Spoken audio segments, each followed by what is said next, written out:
ဒီကောင်လေးဟာပူနေတဲ့တန်ချောင်းကိုမြင်တဲ့အခါမျက်တောင်တောင်မခတ်ခဲ့ပါဘူးဒါဟာသူ့ရဲ့ရဲရင်မှုကိုပြတာပါဆရာကြီးကမင်းပါလို့ခေါင်းငုံလာလဲလို့မေးတဲ့အခါကောင်လေးကကျွန်တော်မကြောက်လို့ပါလို့ပြန်ဖြေပါတယ်အဲ့ဒီနောက်မှာတော့ဆရာကြီးကရေနွေးဦးကိုမပြီးလက်ဖက်ချောက်တွေကိုဖလားထဲထည့်လိုက်ပါတယ်အားလုံးဟာတိုင်းပညာရှင်တွေပါဆရာကြီးကရေနွေးပူပူကိုဖလားထဲထည့်ပေးလိုက်တဲ့အခါဘယ်သူမှရေနွေးပူပူရဲ့အပူဒဏ်ကိုမခံနိုင်ခဲ့ပါဘူးဒါပေမဲ့ဒီကောင်လေးကတော့တောက်ခံနိုင်ခဲ့ပါတယ်သူဟာတခြားသူတွေနဲ့မတူလို့ပါနောက်ဆုံးမှာဆရာကြီးကသူ့ကိုပဲရေနွေးပူပူကိုတောက်ဖို့ပြောတဲ့အခါသူဟာချက်ချင်းပဲတောက်ချလိုက်ပါတယ်ဆရာကြီးကသူ့ကိုဂုံယူမိပြီးမြောက်ပင်လယ်ကိုင်းရဲ့ဆရာကြီးကောင်းကိုယူလာနိုင်တဲ့သူဟာဒီကိုင်းရဲ့သူရဲ့ကောင်းကြီးဖြစ်လာပြီးငါရဲ့သားလို့ခေါ်မယ်သူ့ကိုငါကောင်းပေါ်မှာတက်ဖူးလို့တင်ထားမယ်လို့ပြောလိုက်ပါတယ်ဆရာကြီးဟာဘသူ့ကိုမှမယုံကြည်ပေမဲ့ဒီကောင်းလေးကိုတော့အပြည့်အဝယုံကြည်ခဲ့ပါတယ်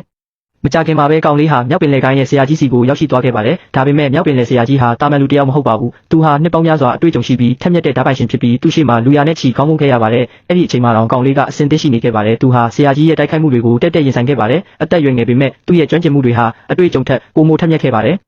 နောက်ဆုံးမှာတော့ဆရာကြီးကကောင်လေးရဲ့ဓာတ်ကိုရိုက်ချိုးလိုက်တဲ့အတွက်သူဟာလက်နက်မဲ့ဖြစ်သွားခဲ့ပါတယ်ဒါတောင်မှကောင်လေးကမရက်တမ်းခဲ့ပါဘူးသူဟာဆရာကြီးရဲ့ဓာတ်ကိုလက်ပလာနဲ့ဖမ်းဆုပ်ပြီးရှေ့ကိုတိုးဝင်ကဆရာကြီးရဲ့မေးရိုးကိုတုံခါသွားစေတဲ့ပြင်းထန်တဲ့လက်သီးတစ်ချက်ကိုထိုးလိုက်ပါတယ်ပြီးတော့လေထဲကိုမြင့်မြင့်ခုန်တက်ပြီးခေါင်းထဲကသွေးကြောတွေကိုပိတ်သွားစေမဲ့နောက်ထပ်ထိုးနှက်ချက်တစ်ချက်ကိုထိုးလိုက်ကဓာတ်ကိုလူယူပြီးဝေးဝေးကိုပြင်းပြင်းထန်ထန်ပစ်တုပ်လိုက်ပါတယ်ဆရာကြီးဟာအသက်ရှင်ခဲ့ပေမဲ့ဓာတ်ကတော့တိုင်ထဲကိုထိုးဆိုင်သွားခဲ့ပါတယ်အဲ့ဒီနောက်မှာတော့ကောင်လေးကသူ့ကိုအခွင့်အရေးမပေးတော့ပါဘူးရင်ဘက်ကိုတက်တက်ထိုးလိုက်ပါတယ်ဆရာကြီးဟာသူ့ရဲ့ဓာတ်ကြောင့်တားကောင်ဖြစ်ခဲ့ရပါတယ်တနေ့နေ့မှာသူ့ရဲ့ဓာတ်ကသူ့အသက်ကိုနှုတ်ယူသွားလိမ့်မယ်လို့သူဘယ်တော့မှမတွေးထားခဲ့မိပါဘူးကောင်လေးဟာသူ့ရဲ့တာဝန်ကိုပြီးမြောက်ခဲ့ပါတယ်ဒါပေမဲ့ခေါင်းကိုယူပြီးထွက်လာဖို့ဆိုတာမဖြစ်နိုင်ပါဘူးဘာလို့လဲဆိုတော့မြောက်ပင်လယ်ကိုင်းဝင်ရတဲ့ချီကအဲ့ဒီနေရာကိုဝန်းရံထားလို့ပါဒါပေမဲ့ဒီကောင်လေးဟာခေါင်းကိုဆရာကြီးစီယူသွားပြီးတကယ်ပဲသူ့ရဲ့သားဖြစ်လာမှလား